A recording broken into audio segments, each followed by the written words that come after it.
له لا شبه له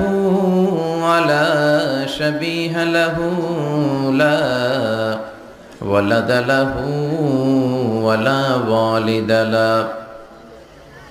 وهو الواحد الفرد الصمد لم يلد ولم يولد ولم يكن له كفوا أحد. ونشهد أن سيدنا ونبينا وحبيبنا وبشيرنا ونذيرنا وطبيبنا وطبيب أرواحنا وحبيبنا وحبيب ربنا محمدا عبد الله